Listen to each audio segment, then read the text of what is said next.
Hei generasi, pembatasan kata pribumi adalah kemunafikan berdalih kesetaraan. Peniadaan status meracuni pola pikir generasi hingga menolak pesan-pesan kebenaran. Generasi kehilangan prinsip, sementara pengurus tak kunjung sadar dari mabuk akan mewahnya tahta kekuasaan. Belum habis masalah kesenjangan, kesejahteraan dan pengangguran yang melibatkan anak negeri, muncul masalah berupa kedatangan massal calon pekerja yang datang dari negeri yang katanya mapan ekonomi.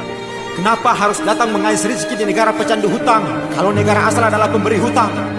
Awal merebaknya bencana corona di Januari 2020, ratusan turis tirai bambu melenggang bebas masuk dan disambut di Sumatera Barat dengan tarian.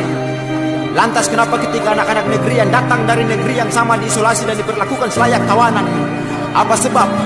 Karena miskin ataukah karena mereka hanya pelajar beasiswa yang ditanggung negara sehingga tidak membawa keuntungan dan harus diasingkan?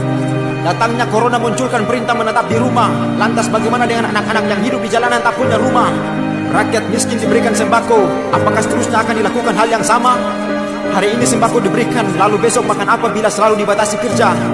Gaungkan slogan kerja, kerja, kerja, namun anak bangsa kesulitan mencari kerja dan di PHK oleh negara. Akses masuk diberikan bagi 500 orang asing asal tirai bambu dengan dalih bekerja di tengah wabah corona. Apa raja mana negara digunakan sebagai senjata penikan rakyat untuk melarang mudik, sedangkan orang asing dari negara sumber virus dimudahkan keluar masuk? Lantas apa gunanya lockdown dan pembatasan berskala besar? Sadarkah bahwa lockdown sudah terlambat jika wabah telah masuk dan melanda negara dan daerah? Entahlah, Indonesia kini adalah negara aneh dengan berjuta fenomena alibi dan dalih. Kepentingan demi kepentingan meracuni seni fikir para pemangku negara. Rakyat hampir lelah dalam sengsara, namun kenapa tak kunjung ditemui solusi sebagaimana agungnya cita-cita negara? Maka dengan lantang kami bertanya, harusnya membuang anak sendiri karena miskin demi menyambut orang asing karena membawa keuntungan. Ketidakadilan perlakuan selalu menghantui anak negeri yang katanya adalah pion perubahan dan generasi penerus bangsa. Rasisme disandingkan dengan konotasi negatif oleh mereka yang katanya pintar, namun mereka pun terinjak di negeri sendiri karena buah kepintaran yang pincang.